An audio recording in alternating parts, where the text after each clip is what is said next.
함께 말씀 보겠습니다. 요한계시록 17장 17절 말씀입니다. 요한계시록 17장 17절 말씀 함께 읽겠습니다. 이는 하나님이 자기 뜻대로 할 마음을 그들에게 주사 한 뜻을 이루게 하시고 그들의 나라를 그 짐승에게 주게 하시되 하나님의 말씀이 응하기까지 하심이라. 아멘. 우리 요한계시록 함께 계속 살펴보고 있는데요. 오늘은 15절에서 18절 말씀 함께 살펴보며 또 가르치신 바를 생각해 보도록 하겠습니다. 17장에 들어서서요, 메인 캐릭터 둘이가 등장을 하죠. 큰 음녀 바벨론 그리고 그 연합한 짐승. 7절부터 14절까지는 짐승의 모습에서 좀 더 묘사되고 표현이 되어 있다면요, 오늘 살펴볼 15절에서 18절은 바벨론에 대해서 조금 더 묘사가 등장을 하고 있는데요. 특별히 이 바벨론의 멸망에 대해서, 짐승의 손에 의해서 이 바벨론이 멸망당할 거다라는 표현이 묘사가 이제 등장을 하고 있죠. 그 앞에 있었던 16장에서 일곱 번째 대접이 하나님의 진노가 이렇게 땅에 부어질 때 하나님의 진노의 포도주잔을 바벨론 멸망을 의미하는 큰 성 바벨론이 이제 멸망당하게 되는 것을, 무너지게 되는 것을 이제 표현하는 반대요. 또 다른 관점을, 이제 그 바벨론 멸망에 관해서 또 다른 관점을 보여주고 있는 모습이 15절, 18절 말씀이고요. 오늘 같이 함께 살펴보도록 하겠습니다. 먼저는 15절 말씀 보면요, 또 천사가 내게 말하되 네가 본 바 음녀가 앉아 있는 물은 백성과 무리와 열국과 방언들이니라. 바벨론에 대해서 천사가 설명을 하면서요, 많은 무리가 그들과 함께 하고 그들을 따르는 것을 이렇게 설명을 하고 있죠. 여기서 말하는 바벨론의 음녀는 바벨론을 의미하는 거고요. 그리고 바벨론에 앉아 있는 물은 실제 고대 바벨론 제국의 수도 바벨론이 강가에 그렇게 위치하고 있었죠. 그래서 이 말씀을 받은 그 당시 하나님 백성들 옛날 그 모습을 연상을 하는데, 이제 환상으로 보여주는 딱 그 바벨론 성이구나라고 연상할 수 있는 모습이지만, 사실 이제 그 물은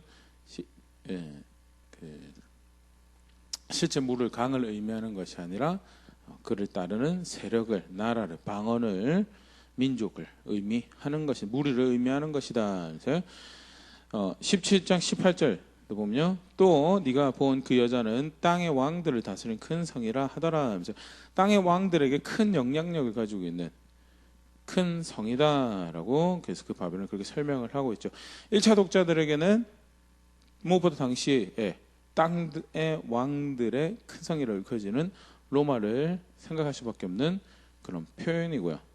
그렇다면 과거의 로마에 국한되는 것이냐, 또 로마에 국한되는 것은 아니고요, 로마를 통해서 투영되어져 보여지는 자기들의 질서, 하나님 존중하는 것고, 하나님 백성 존중하는, 교회를 존중하는 것고, 하나님 말씀을 존중하는 것이 없는 자기들의 만족, 자기들의 가치에 충실한, 결국 그래서 세상의 주인이신, 하늘과 땅의 주인이신 하나님의 질서를 대적하고 하나님을 거역하고 반역하는 이제 불신앙의 모습, 또는 그 권력과 질서의 모습을 이제 소개하는 거예요. 사실은 세대마다 있었죠. 세대마다 있었고, 심지어는 이제 그 교회라는 이름을 가지고도 그런 일을 하는 경우가 있었고, 대표적인 경우를 이제 이야기를 하는 것이 로마 가톨릭의 그런 경우였죠. 세상 권력과 야합해가지고 교회의 수장이고 교회에 하나님의 일을 한다라는 그런 구호와 별명은 가지고 있으면 철저하게 자기 욕심에 충실하여서 오히려 진실되게 하나님 따르고자 하는 사람들을 억압하고 핍박하고 죽이는 그런 선택도 서슴없이 했던 그런 모습들이요, 사실은 여기 이 바벨론이라는 이 이미지 안에 투영해서 보일 수 있는 그런 권력이고 악한 모습이죠. 본문 안에서 다시 한 번 더 분명히 보여주는 것은요, 우리 지난 시간에도 살펴봤지만요, 많은 무리가 그들과 함께 할 것이다라는 부분, 다시 보면 이 물을 백성에 비유하는 것은요, 단순히 이제 요한계시록에만 등장하고 있는 것이 아니고요, 구약에서부터 쭉 이제 가지고 왔었던 이해로 볼 수 있는데요. 이사야 8장 7절에 보면요, 그러므로 주 내가 흉용하고 창일한 큰 하수 곧 아수르왕과 그의 모든 위력으로 그들을 뒤덮을 것이라. 그 모든 골짜기에 차고 모든 언덕에 넘쳐 아수르를 통해서 심판하시는 이 모습인데, 그 아수르의 군대, 그 많은 무리 세력, 그들을 뭐로 표현하고 있냐면 흉룡하고 창이란 큰 하수 강물에 비교를 하면서 그들이 땅을 뒤덮고 골짜기에 차고 언덕에 넘쳐 찰 것에 대해서 그렇게 표현을 하고 있는 것을 보시고, 예레미야 47장 2절에서는요, 여호와께서 이와 같이 말씀하시되 보라, 물이 북쪽에서 일어나 물결치는 시내를 이루어 그 땅과 그 중에 있는 모든 것과 그 성읍과 거기에 사는 자들을 휩쓸리니 사람들이 부르짖으며 그 땅 모든 주민이 울부짖으리라. 블레셋에 대한 심판을 하나님께서 말씀하시면서요, 북쪽에서 물이 일어난다고 하는데, 이 북쪽에서 일어나는 물은 바벨론을 의미하는, 바벨론 군대를, 느부갓네살 군대를 의미하는 거죠.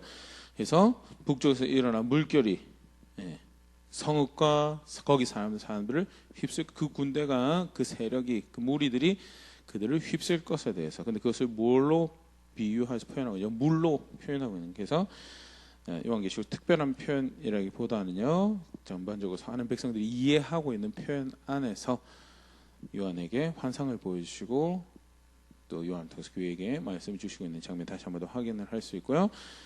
그러면서 바빌론과 많은 무리가 함께할 것이다. 바빌론과 많은 무리가 함께할 것이다라는 것을 말씀하고 있죠. 지난 시간에 살펴봤는데요. 예수님, 정말 예수님이 베푸신 구원, 예수님이 베푸신 대속의 구원을 알고, 그 예수님 통해서 그를 보내신 하나님 아버지를 알고, 그래서 그 말씀을 신뢰하고 그를 사랑하고 진실되게 그를 따르고자라고 하는, 성경에서 말하는 믿는다라는 신앙을 가지게 돼. 그 신앙을 가지고 가는 길은 마태복음 7장 13절 14절, 좁은 문으로 들어가라. 멸망으로 인도하는 문은 크고 그 길이 넓어 그리로 들어가는 자가 많고 생명으로 인도하는 문은 좁고 길이 협착하여 찾는 이가 적음이라. 하면서 신앙을 가지고, 그리스도랑 진실된 신앙을 가지고 살아간다는 그 길은 많은 사람들과 함께 할 수 있는 길이 아닐 거다. 물론 교회 역사를 쭉 돌아보면 하나님께서 많은 이들에게 복음을 들려주시고 또 복음 앞에서 또 겸손하게 정직하게 반응할 수 있도록 은혜를 허락하시고, 그래서 신앙 고백하고 믿음 고백한 많은 선진들이 있고 선배들이 있고 또 각 나라 각 지역에서 사실 그렇게 하는 백성들이 일어난 모습들, 요한계시록 7장에서 이야기하는 것처럼 허다한 무리가 사실 하나님 안에서 불려지고 선택받고 그렇게 하나님 앞에 진실되게 섰죠. 하지만 동시에 세상 전체에 살아가던 인구의 살아갔던 사람들의 숫자에 비하면 동시대에 살아가는 많은 사람들 중에서 복음 앞에 신실하게 걸어갔던 사람들 수가 과연, 진실되게 살아가려고 했던 사람들 수가 과연 넓은 길을 가는 거였느냐? 아니었다라는, 좁은 길을 가는 것이었고요. 때때로는 인간적인 마음이죠. 아무나하고 친구할 수 없고 아무나하고 손잡고 연합할 수 없는, 그래서 외롭고 쓸쓸한 그런 걸음들을 걸어가야 됐던 것이 신앙의 걸음인데요. 반대로 바벨론을 따라 그 큰 음녀의 질서 가운데 만족과 행복을 구하는 걸음은 많은 이들과 함께하는 걸음이고, 많은 이들이 함께할 걸음이 있고, 그 질서 안에서, 그 시스템 안에서 이런저런 이들과 함께 연합하면서 행복과 만족을 추구하는 그런 모습일 거다라는 것. 하지만 이제 오늘 그 다음에 나오지만 결국 그 길 끝이 망하는 걸음인 거에 대해서 절대 거기 유혹받지 말아야 될 것에 대해서 다시 한 번 더 보여주고 있는 장면이고요. 그러면 왜 그렇게 진실된 신앙을 고백하는 길은 좁고 반대로 바벨론 짐승 쫓아가는 길은 많은 사람들과 함께 할 수 있는 길인가라고 할 때 여러 가지 것도 설명할 수 있지만 한 가지 분명히 이야기할 수 있는 것은요, 에베소서 2장 3절 말씀. 전에는 우리도 다 그 가운데에서 우리 육체의 욕심에 따라 지내며 육체와 마음이 원하는 것을 하여 다른 이들과 같이 본질상 진노의 자녀였더니. 짐승 따라가고 바벨론과 연합하는 길은 적어도 뭐 할 수 있겠냐면 육체와 마음이 원하는 것을 할 수 있도록, 그것이 행복이고 그것을 격려하고, 그래서 그거 열심히 쫓아가라고, 그거 열심히 그거 격려하고, 서로 그거 격려, 그거 자랑하고 살아. 그래서 마음 편하게 아무나 상관없이 그 질서에 동조하고, 그 영향에 동조하고, 그 시스템에 동조, 그 문화에 동조해서 아무나 남녀 여소 상관없이 참여할 수 있는 걸음이라면, 반대로 예수님 알고 예수님 통해서 하나님 알고 그 영혼에 관한 진정한 구원의 소망을 가지고 걸어간다라고 할 때 육체와 마음이 원하는 것을 쫓아가는 것은 그릇된 길로 가는 것이고, 그것은 좀 전에 읽었던 에베소 2장 3절, 그건 죽었던 모습이다라는 거죠. 그렇게 스스로를 구별하고 아는 것을 아니다라고, 함께 갈 수 없다라고 이야기를 하고, 그 철저하게 마음에 원하는 것을, 육체가 원하는 것을 싸워가는, 그 일부러 갈등이 야기해가는, 그것을 원함에도 불구하고 그것을 꺾어가고 벗어가는 그런 걸음을 걸어간다면, 실제로 그렇게 신앙을 고백하는 사람들만 갈 수 있는 길이다라는 측면에서, 그래서 좁죠. 어떤 그 뭐라고 해야 되나요? 선을 뭐 행하고 특별히 뭐 기부를 많이 해야 되고 그렇게 해서 길이 좁아진 게 아니고요. 예수님, 오직 예수님만 구원이고 그 길 따르는 것만 구원이기 때문에 자기들 마음에 원하는 대로 갈지자로, 원하는 대로 이쪽으로 오른쪽으로 왼쪽으로 치우치며 갈지자로 마구 걸어가도 갈 수 있는 길이 아니기 때문에 좁은 길인 거고요. 그래서 많은 무리들이 그렇게 갈지자로 가고 싶은 이 모든 이들이 함께 할 수 없는 길이 되는 것이, 그게 교회가 성도가 걸어가는 길은, 반대로 많은 무리가 함께하는 길이 바빌론의 길이고 짐승의 길이고, 하지만 그 끝은 망할 거다라는 것 다시 한번. 그래서 편지를 받아든 교회 어려운 가운데, 박해 가운데 있죠. 더더군다나 고립되어서 로마 사회 제국에 살아가고 있는데 사회로부터 고립된, 사회의 목소리, 사회의 소문에 동참해서 그들의 성공과 함께 달려갈 수 없는 고립된 자리에 있는 것 같은데 아니다라고, 바른 선택을 하고 있는 것이다라는 그런 모습, 동참하지 않고 있기 때문에 망하고 있나 아니다라는 것 다시 보여주면서요. 그 다음 장면이 사실 굉장히 흥미로운, 이렇게 보여주고 있는데요. 요한계시록 17장 16절 17절, 네가 본 바 이 열불과 짐승은 음녀를 미워하여 망하게 하고 벌거벗게 하고 그의 살을 먹고 불로 아주 사르리라. 이는 하나님이 자기 뜻대로 할 마음을 그들에게 주사 한 뜻에 이루게 하시고 그들의 나라를 그 짐승에게 주게 하시되 하나님의 말씀에 응하기까지 하심이라. 이 음녀가, 바벨론이 활동을 하는 것, 짐승과 연합을 해서 사실 그 표현이 등장을 하죠. 17장 3절에 보면 성령께 하나님이 요한을 인도해서 보게 하는 환상에서 이 바벨론 음녀 여자가 짐승을 탔다라고요. 짐승의 힘을, 짐승의 지지 가운데 짐승과 함께하는 그런 활동을 하는데, 근데 16장에서는 이 짐승이 이 바벨론을 미워해, 음녀를 미워해서 망하게 하고 벌거벗게 하고 그의 살을 먹고 아주 살을, 사실은 끔찍한 일이 벌어지는 그런 그 바벨론의 최후에 대해서, 하나님 진노 앞에 서는 모습에 대해서 이렇게 보여주는데요. 네, 크게 이제 세 가지 메시지를 우리가 생각해 볼 수 있습니다. 여기서 먼저는 성경 안에서 가르치고 있는 굉장히 흥미로운 개념인데요. 악의 자매다. 하나님 대적하는 결국 선택하면 그 끝은 자기가 그것을 선택했다면 그것이 성공인 것고 만족고 행복을, 자기 자신을 위해서 그걸 선택하는데 결국 그거 하나님 대적하는 선택이라면, 하나님께서 기뻐하는 선택이라면 그 길은 결국 망할 것이다라는 것. 잠언 28장 10절에 보면 정직한 자를 악한 길로 유인하는 자는 스스로 자기 함정에 빠져도 성실한 자는 복을 받느니라 하면서 악한 자가 세상 살이하면서 자기 유익을 위해서, 자기 이익을 위해서 함정을 만들고 다른 사람을 어렵게 만들고 하는 그런 악을 행하는데 결국 그 하는 그게 끝이 어디냐? 자기 함정이 자기 빠질 거다라는. 시편 2절 말씀에 사실 이제 그런 이해 가운데 시편 기자 이런 기도를 하나님께 올려야 되는데, 악한 자가 교만하여 가련한 자를 심히 압박하오니 그들이 자기가 베푼 꾀에 빠지게 하소서. 자기 악을 자기가 씹어먹고 그 악한 꾀에 자기가 빠지게 해달라는 것, 그 악의 자멸을 사실 보여주고, 더불어서 사실 이제 그런 모습을 사건으로 볼 수 있는 그런 장면들이 등장하는데, 대표적인 경우가 에스더에 등장하는 하만의 경우죠. 하만이 이제 유대인들을 페르시아 안에서 이제 자기가 권력가지고 살아가고 있는데, 유대인들이 마음에 그 중에서도 이제 모르드게가 특히 눈에 거슬렸죠. 그래서 유대인들을 죽이는 법령을 내고 이 모르드게 죽일 기회를 쫓아서 내가 이 모르드게 괴롭게 죽이겠노라라고 해서 자기 마당에 50규빗이 되는 나무를 준비를 했습니다. 근데 결국 그 자기가 이 유대인들을 죽이고자 낸 법령이 이제 결국 자기의 화살로 돌아오게 되는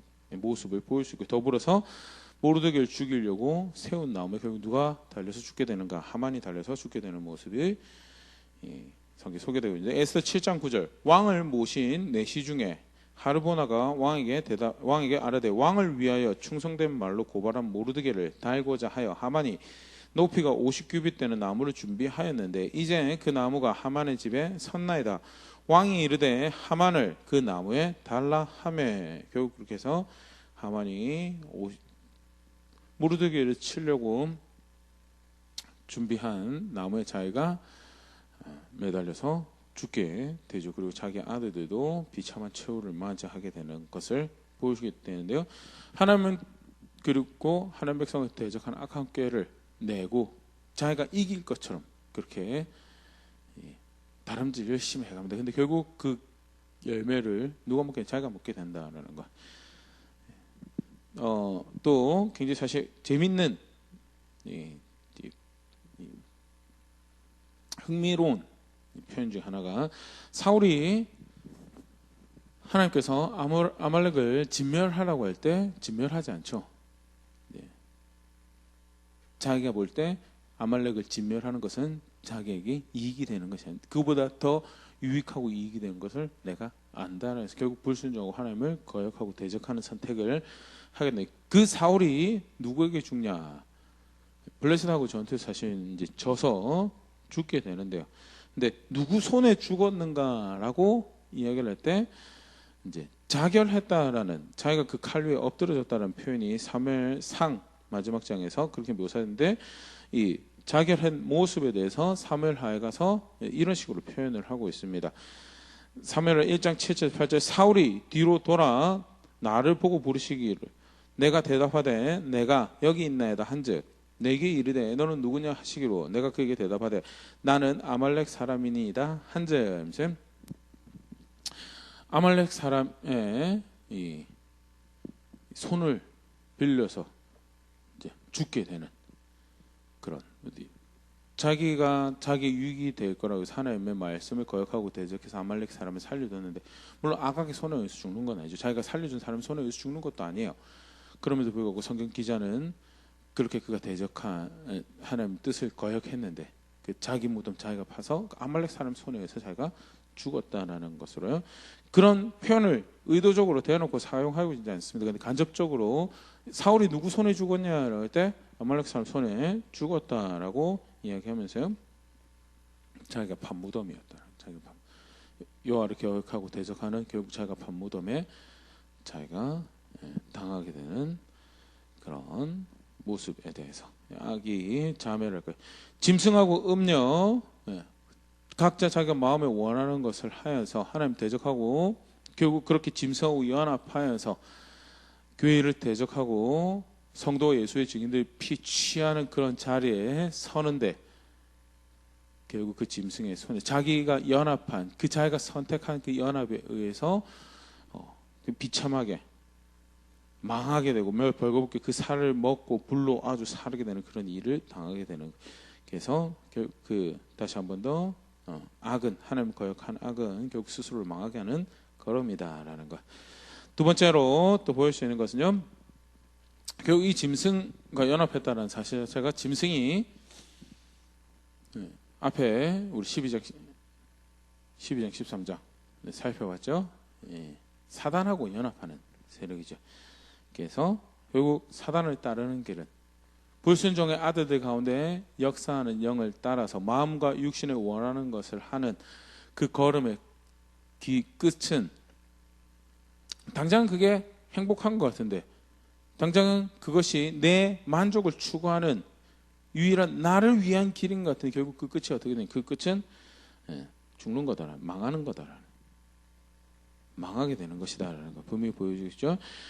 실제로 사단은 그 정체가 하나님께서 그렇게 소개하고 있죠. 요한복음 8장 44절, 너희는 너희 아비 마귀에게서 났으니 너희 아비의 욕심을 너희도 행하고자 하느니라. 그는 처음부터 살인한 자요, 진리가 그 속에 없으므로 진리에 서지 못하고 거짓을 말할 때마다 제 것으로 말하나니 이는 그가 거짓말쟁이요 거짓의 아비가 되었음이라.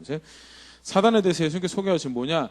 처음부터 죽이는 자다, 처음부터 살인하는 자고, 그리고 진리가 그 속에 없어서 진실되게 서는 것이 하나도 없다라고. 그래서 마음과 육신에 원하는 것을 하여서 불순종하는 영을 따르는, 불순종하는 자들 가운데 역사하는 그 영을 따르는 그 선택은, 당장은 진실되게 내 행복과 내 만족을 보장해 주는 것 같은데, 그런데 그 끝은 그들이 약속한 진실된 것은 하나도 없는, 그게 본래 사단이 하는 일이고 사단 그런 존재다라는 것. 요한복음 10장 10절, 도둑이 오는 것은 도둑질하고 죽이고 멸망시키는 것뿐이요 내가 온 것은 양으로 생명을 얻게 하고 더 풍성히 얻게 하려는 것이라 하면서, 대표적인 도둑이 사단이죠. 그리고 그 사단과 연합한 짐승과 연합하는 모습. 그 도둑 쫓아가는 거 결국 뭐 하는 거냐? 도둑질 당하는 거고요, 죽임 당한 거, 멸망 당한. 도둑과 사는 일이 뭔가에 대해서 근데도 속고 아르죠. 그걸 만족인 거죠. 그걸 자랑할 걸로 조장하고 살아가는 것이, 실제로 그렇게 자기의 세력을, 그 영향력을 이 땅에서 행사한 것이 사단과 짐승이 하는 것이고요. 그것이 마지막 때 우리가 살아가는 우리 세대의 모습이다라는 것. 바울이 사단을 그렇게 소개하고 있죠. 고린도후서 11장 14절, 이것은 이상한 일이 아니니라. 사단도 자기를 광명의 천사로 가장하나니. 빛의 천사인 것, 생명을 줄 수 있는 존재인 것처럼, 그렇게 해서 마음의 기쁨을, 만족을, 행복을 줄 수 있는 것처럼 하는데, 그렇게 해서 결국 어떻게 해요?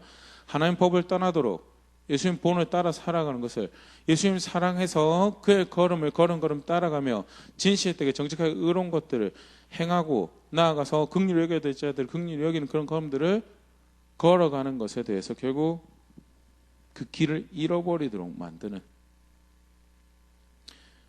사단을 자 스스로 광명의 천사로 가장한다는, 그래서 길을 잃어버리게 하는 자고요. 보면 다시 한번 더 분명히 보여주고 있죠. 음녀는 짐승과 연합하는 길 끝이 그걸 거라고 생각 안 했겠죠. 결국 욕심대로 마음에 원한 것들을 하도록 하는, 조장하는 그 세력과 결탁해서 가는 그 길 끝이 뭐냐? 죽는 거다, 망하는 거다라는 거 다시 한번 더 분명히 보여주고 있고요. 여러분 하나 더 같이 이렇게 보면, 이제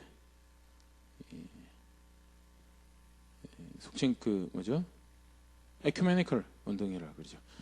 그래서 종교 간의 화합, 대표적으로 이제 처음 시작하게 된 게 이제 교단 간의 화합, 다음에 또 천주교하고 개신교, 구교와 신교 간의 화합, 그리고 다른 종교 간의 화합, 이러면서 왜 우리끼리 다툴 필요가 있느냐라고 갈 때 누구랑 연합하는 건지 잘 생각해봐야 된다라는 것. 이 본문을 가지고 이제 주석한 학자들이 이제 이야기하는, 사실 이제 바로 이 앞세대 큰 이슈였죠. 큰 우리 시대도 사실은 이슈이긴 한데요. 사람이 볼 때는, 사람의 감각으로는 야 그래 그만 다투고 우리 서로 좋게 지내는 게 좋지. 사실 굉장히 좋아 보이는 이야기죠. 왜 그걸 굳이 그렇게 다툴 거리로 여기고 살아? 너도 예수 믿고 우리도 예수 믿지 않느냐는. 너도 구원을 바라고 너도 인간의 유익을 선을 위해서 수고하지 않느냐는. 좋은 말 같죠. 근데 누구랑 결탁하는지 잘 봐야죠. 결국 그렇게 해서 하나님께 순종할 수 있는 그런 연합과 교제와 평화를 만드는 것이냐, 화평을 만드는 것이냐. 그렇다면 수고해야죠. 그런데 그게 아니라면 잘못된 세력과 잘못된 자와 잘못된 자들과 연합하는 거에 대해서 사실 전에도 몇 번 이야기 드렸던 것 같은데, 한창 그 격동의 시기에 이제 런던에 사역하시던 로이드 조스 목사님이 성도 간의 연합에 대해서, 교제에 대해서 이야기하면서 연합이 먼저 가는 게 아니다는, 화평이 먼저 가는 게 아니다는, 신학이 먼저 가야 된다.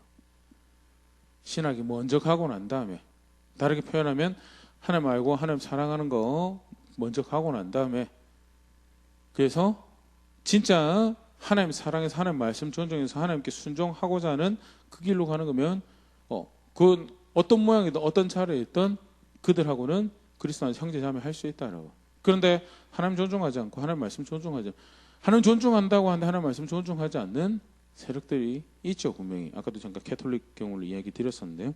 하나님 사랑한다고 하면서 하나님 말씀 존중하지 않고 하나님 말씀의 권위를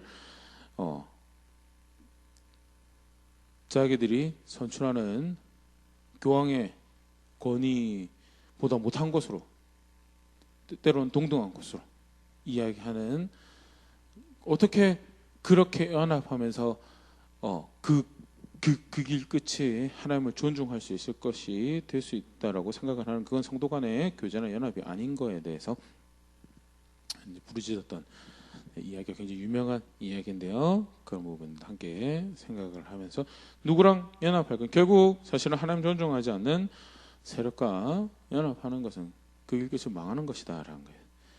세 번째, 또 오늘 본문에서 보일 수 있는 것은요, 17절 굉장히 짐승이 음료를 망하게 하는 것에 대해서 이렇게 이야기하면서 17절에 이 또한 하나님이 자기 뜻대로 할 마음을 그들에게 주신 것이다. 짐승이 1차 그들의 악함을 드러내는 모습이기도 하죠. 하지만 더불어서 이 모든 일의 배후에는 하나님이 계신다는, 하나님 주권 안에서 벌어지는 일인 거에 다시 한번 더 확인을 하고 있는데요. 먼저는 이 짐승이 하나님 대적하는 세력이죠. 하나님 대적하는 세력, 사단과 결합해서 하나님 대적하는 세력인데, 다시 한 번 더 천사를 통해서 확인되어지는 것은 결국 하나님이 하시고 계신 일이다. 하나님께서 허용하신 일이고, 자기 뜻대로 할 마음을 그들에게 주셨다라는 것은, 이 짐승이 하나님 말씀에 순종해서 음료를 죽였다라는 말이 절대 아닙니다. 그 말이 아니고요. 짐승이 자기 원하는 대로 쫓아가서 욕심 쫓아가고 마음에 원하는 것 쫓아 살아가는 그 짐승 또는 세력, 무리죠. 적그리스도적인 세력의 자기 그 욕심에 충실하게 살아가는 모습인데, 그 또한 하나님이 하나의 크신 경영 안에서 그 뜻을 이루어 가시는 것이고요. 분명하게 부인하고 있는 대표적인 메시지가 이원론적인 그 아이디어에 대해서, 실제 요한계시록 안에서는 그런 모습이 어렴풋이 이제 마치 세상에는 가장 대표적인 세상의 근원이 있다. 하나는 사단이고 하나는 하나님이고, 그래서 하나님하고 사단이 열심히 싸우는 이원이죠. 세상의 근원은 두 개, 성과 악의 대결을. 근데 성경은 사실은 이원론적인 것을, 이원론적인 어떤 표현들은 이제 사용을 하고 있죠. 그럼에도 불구하고 이원론에 입각한 세계를 이야기하고 있죠. 이론이죠. 세상의 근원은 하나님이고 모든 것이 하나님 주권 아래 살아가고 있는 것이고, 사단이 활동을 하고 그 사단과 연합한 짐승이 활동을 하는 것도 결국 하나님이 허용한 범위 안에서 그들이 활동을 하는 거지, 존재적으로 그들이 하나님 과연 대적할 수 있는 세력인가? 절대 아니다는. 하지만 하나님께서 주신 자유, 하나님께서 허용하신 자원, 그런 것들 안에서 그들이 선택하는 것이 하나님 비방하는 것, 하나님을 대적하고 하나님 교회를 대적하는 것을 선택했다라는 거죠. 철저하게 모든 것이 하나님 주권 안에, 하나님 손 안에 있는 일이고요.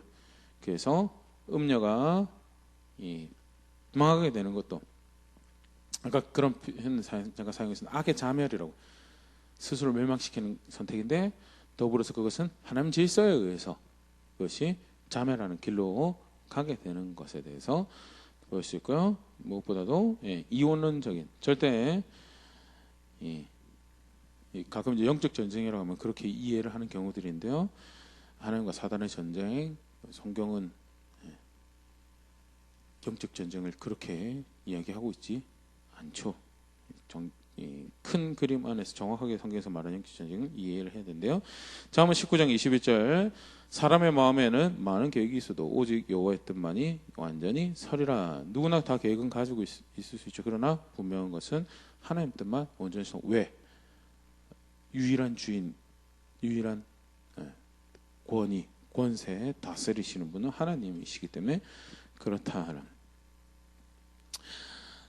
아까 잠깐 영적 전쟁 이야기된 성경의 영적 전쟁은 사단하고 하나님하고 실제로 싸운다기보다는요, 하나님, 이 사단이 하나님 백성 가운데 하나님 뜻이 이루어지지 못하도록 그들이 하나님을 적극적으로 따르고 순종할 수 없도록 여러 가지 미혹도 하고 두려움도 주기도 하고, 그런 것들을 이제 거기서 봐야 되는 갈등을 사실 이제 영적 전쟁이라고 이야기를 하는 거죠. 하나님의 그리스 로마 신화나 이런 데서 등장하는 신과 신의 대결이 절대 아니다라는 것. 이원론에 대해서 부정하는, 결국 그 짐승을 이용해서 음녀를 멸망시키는 것도 하나님이 뜻한 대로 그 말씀에 응하는 것을 이루시는 것이다라는. 두 번째, 악도 도구를 사용하신 하나님의 모습을 우리가 또 보일 수 있죠. 이 장면에서요. 사실 이제 흥미로운 모습인데요. 또 강한 이제 오해도 이제 왕왕 발생하기도 합니다. 근데 보면 하나님 앞에서 교만한 왕이었죠. 하나님 섬기지도 않는 왕이었고요. 느부갓네살 왕. 근데 그 느부갓네살 왕을 하나님께서 예레미야 선지자를 통해서 표현할 때 하나님의 종이다라고 표현하고 있습니다. 예레미야 25장 9절. 보라, 내가 북쪽 모든 족속과 내 종 바벨론의 왕 느부갓네살을 불러다가 이 땅과 그 주민과 사방 모든 나라를 쳐서 진멸하여 그들을 놀람과 비웃음거리가 되게 하며 땅으로 영원한 표가 되게 할 것이라. 여호와의 말씀이니라. 하면서 바벨론 왕인데 하나님 존중하지 않는데, 그럼에도 불구하고 하나님 뭐라고 표현하면 내 종이다라고, 내 뜻을 이룰 내 종이다, 예루살렘 멸망시킬 것에 대해서 말씀하셔서 그렇게 이야기하시는데요. 대표적인 하나님께서 악을 도구로 사용하시는 모습이죠. 또 하나 이제 또 유명한 악도 도구로 사용하시는 모습에서요. 마태복음 26장 24절. 인자는 자기에 대하여 기록된 대로 가거니와 인자를 파는 그 사람에게는 화가 있으리로다. 그 사람은 차라리 태어나지 아니하였더라면 제게 좋을 뻔하였느니라. 가룟 유다에 대한 말씀이죠. 가룟 유다가 예수님을, 자기 욕심을 쫓아서 예수님을 팔아버리죠. 그런데 그 가룟 유다의 배신조차도 하나님은 하나님의 목적을 위해서 하나님 뜻을 이루는 것으로 사용을 하시죠. 그래서 가룟 유다의 악행을 하나님께서 사용하시는데, 그러면 이제 여기서 오해가 이제 왕왕 생긴 게 뭐냐? 하나님이 그러면 악의 배우냐? 모든 악의 배우. 하나님이 악을 이렇게 도구로 사용하시려는 계획이 있으셨기 때문에 세상에 악이 존재하는 게 아니냐? 그래서 하나님은 그 악에 대해서도 책임이 있으시고 하나님 그렇기 때문에 그 악에 대해서 처벌하실 수 없다라고 이야기하는 그런 극단적인 이해들이 존재를 하는데요. 느부갓네살 하나님 말씀에 순종해서 예루살렘 멸망시킨 게 아니죠.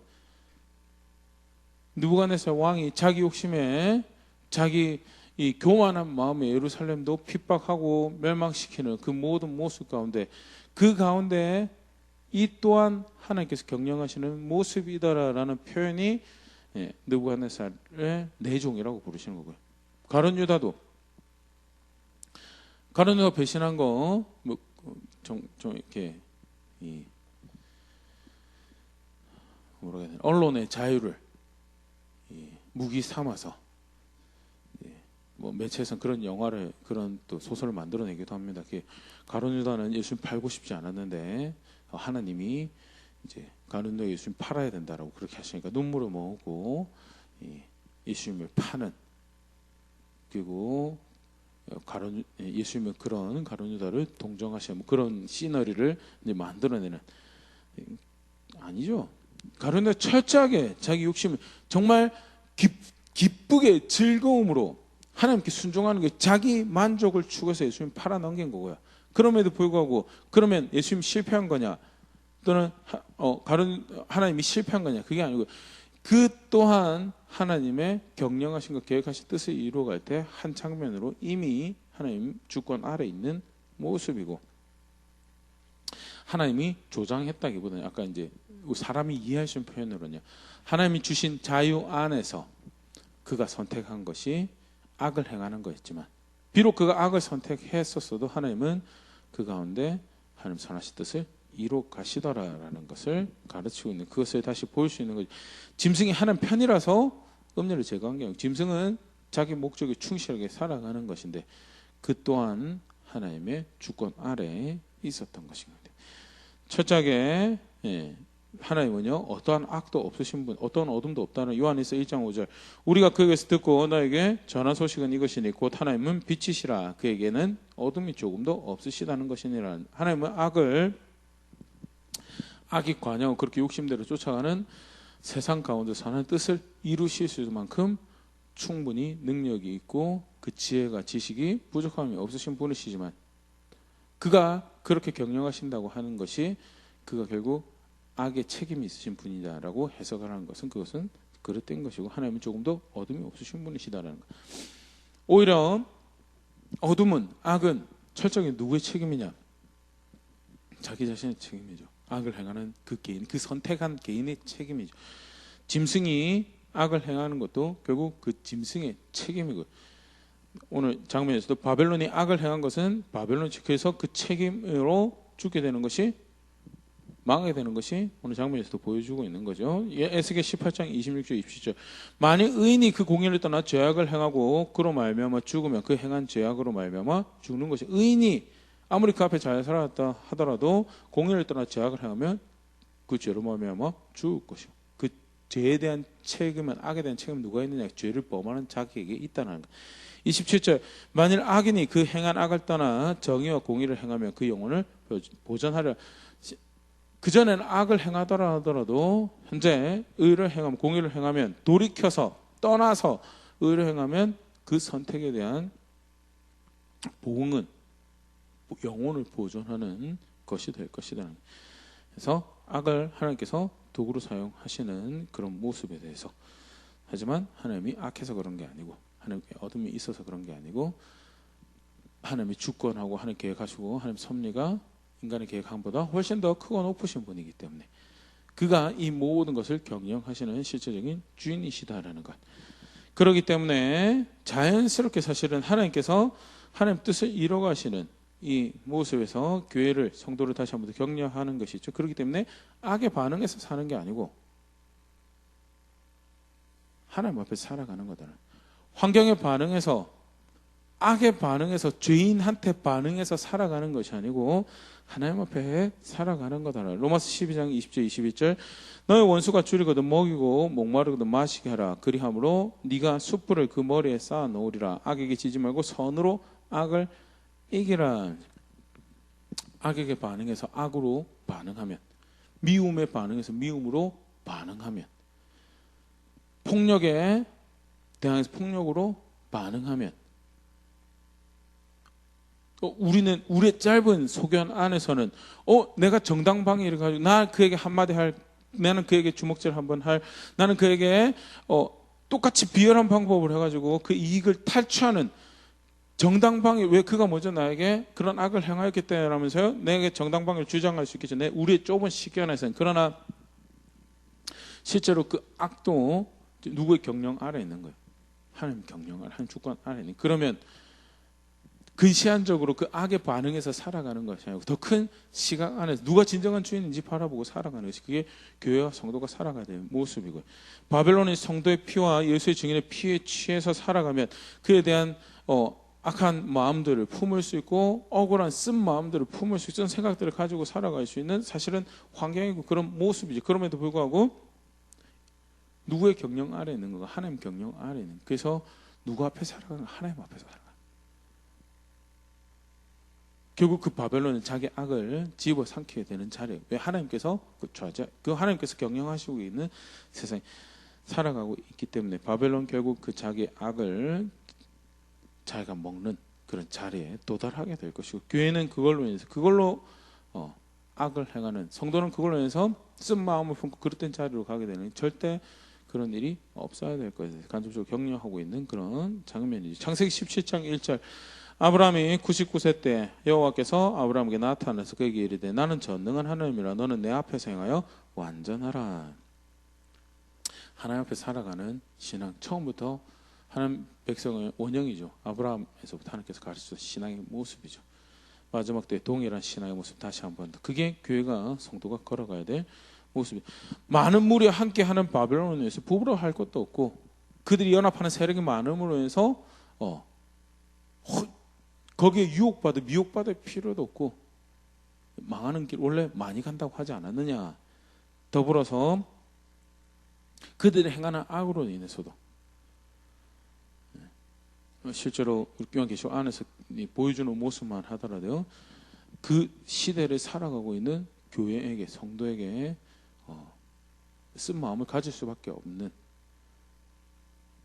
아픈 마음을 가지고 원망이나 좌절 또는 분노, 여러 가지 하는 기뻐하지 않는 모습으로 빠져갈 수 있는 그런 다양한 장면들이 등장을 하고 있는데, 그 교회가 걸어갈 길이 뭐냐는, 이 또한 하나님 주권 아래는. 그렇다면 당장 보여지는 악에 반응하고 악인에 반응하는 것이 아니라 그 주권자이시고 통치하신 그 하나님 앞에서 혹 내 악이, 내가 그릇된 자세를 가지는 것이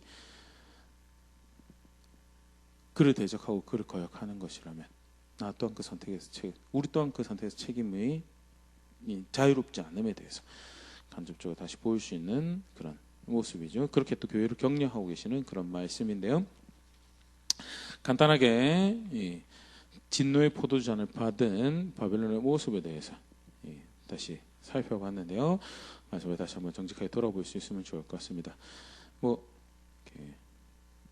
다 같이 뛰고 있으면 같은 방향으로 뛰고 있는 게 사실 마음 편한 게 세상살이의 모습입니다. 괜히 나만 그거 안 하고 있고 못 누리고 있으면 어리석은 것 같고, 지난 주중에도 뉴스 그런 게 나왔었죠. 정부에서는 문 닫으라고 하는데 몰래 영업하죠. 몰래 영업해서 더 많은 돈 벌고 있죠. 그러면 나도 몰래 영업해서, 많은 이들이 그렇게 한다고 그러는데 나도 그냥 그렇게 해서 지금 이 시국에 그래도 누릴 수 있는 내 쾌락을, 내 만족을 누려야 되는 거 아닌가 하는.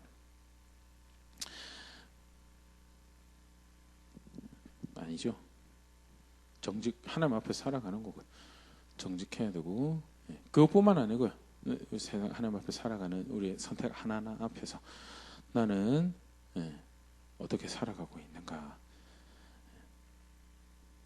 마음과 육신에 원하는 것을 하는 게 아니기 때문에 좁은 길로 갈 수밖에 없다는 것.